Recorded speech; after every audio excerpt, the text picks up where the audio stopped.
Grant বা সহায়তা, সুদমুক্ত ঋণ, কনসেশনাল বা ছাড়যুক্ত ঋণ ও বাণিজ্যিক ঋণ, বাংলাদেশকে এই 4 ধরনের অর্থনৈতিক সুবিধার প্যাকেজ দেওয়ার দিক প্রত্যয় ব্যক্ত করেছেন চীনের প্রেসিডেন্ট শি জিনপিং। গতকাল বুধবার বিকেলে বেইজিংয়ের গ্রেট হলে প্রধানমন্ত্রী শেখ হাসিনার সঙ্গে দ্বিপক্ষীয় বৈঠকে তিনি এ প্রত্যয় ব্যক্ত করেন। সেই সঙ্গে চীনের প্রেসিডেন্ট নিজে থেকেই বাংলাদেশে আশ্রয় নেওয়া প্রায় 13 লাখ রোহিঙ্গার মিয়ানমারে প্রত্যাবাসনে সর্বোচ্চ সহযোগিতা দেওয়ার কথা বলেন। তিনি মিয়ানমারের সেনাবাহিনীর সঙ্গে এবং প্রয়োজনে আরাকান সেনা দলের সঙ্গেও কথা বলবেন বলে প্রতিশ্রুতি দিয়েছেন। এদিকে চীনের প্রিমিয়ার লি চিয়াং বাংলাদেশকে 1 বিলিয়ন চীনা মুদ্রা আরএমবি প্রায় 1615 কোটি টাকা সহায়তার ঘোষণা দিয়েছেন। পররাষ্ট্রমন্ত্রী হাসান মাহমুদ গতকাল বেইজিংয়ের সেন্ট রেজিস হোটেলে সংবাদ ব্রিফিংয়ে একথা জানান। এর মধ্য দিয়ে প্রধানমন্ত্রীর চীন সফরের আনুষ্ঠানিকতা শেষ হয়। আজ বৃহস্পতিবার সকালে প্রধানমন্ত্রীর ঢাকার উদ্দেশ্যে রওনা হওয়ার কথা ছিল, কিন্তু মেয়ে সায়মা ওয়াজেদের অসুস্থতার কারণে শেখ হাসিনা সফরের আনুষ্ঠানিকতা শেষে গতকালই ঢাকায় ফেরেন। বেইজিংয়ে সাংবাদিকদের এক প্রশ্নের জবাবে পররাষ্ট্রমন্ত্রী হাসান মাহমুদ বলেন, প্রধানমন্ত্রীর এই চীন সফর শতভাগ সফল হয়েছে।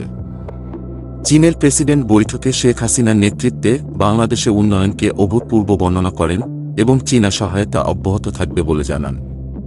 শি জিনপিং বলেন, 2025 সালে চীন বাংলাদেশ কূটনৈতিক সম্পর্কের 50 বছর পূর্তিতে সম্পর্ককে দ্বিতীয় পর্যায়ে উন্নীত করে এ উদযাপনকে অর্থবহ করতে তারা প্রস্তুত। পররাষ্ট্রমন্ত্রী বলেন, চীনের president good governance needs good party বা সুশাসনের জন্য ভালো দল প্রয়োজন মন্তব্য করে চীনের কমিউনিস্ট পার্টির সঙ্গে বাংলাদেশ আওয়ামী লীগের যোগাযোগ বৃদ্ধি ও বন্ধনের উপর জোর দেন।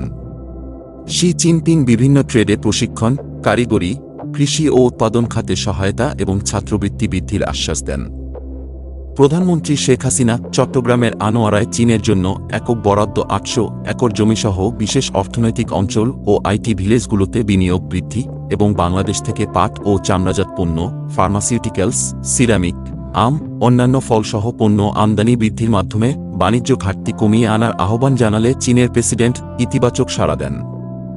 পররাষ্ট্রমন্ত্রী হাসান মাহমুদ বেইজিংয়ে সংবাদ ব্রিফিংয়ে বলেন, বাংলাদেশকে 100 কোটি আরএমবি অর্থনৈতিক সহায়তার ঘোষণা দিয়েছেন চীনের প্রিমিয়ার লি চিয়াং। চীনা প্রিমিয়ার বাংলাদেশ ও চীনের সম্পর্ককে নতুন উচ্চতায় নিয়ে যাওয়ার আগ্রহ প্রকাশ করেছেন।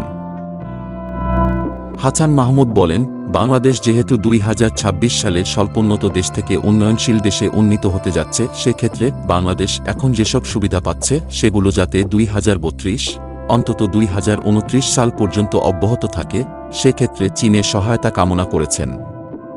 এ বিষয়ে চীনের প্রিমিয়ার ইতিবাচক সাড়া দিয়েছেন। প্রধানমন্ত্রী শেখ হাসিনা চীনের প্রিমিয়ার লি চিয়াংয়ের আমন্ত্রণে গত সোমবার সরকারি সফরে বেইজিংয়ে যান। গত জানুয়ারির নির্বাচনের পর শেখ হাসিনার এটিই প্রথম চীন সফর। Thanks for watching this video.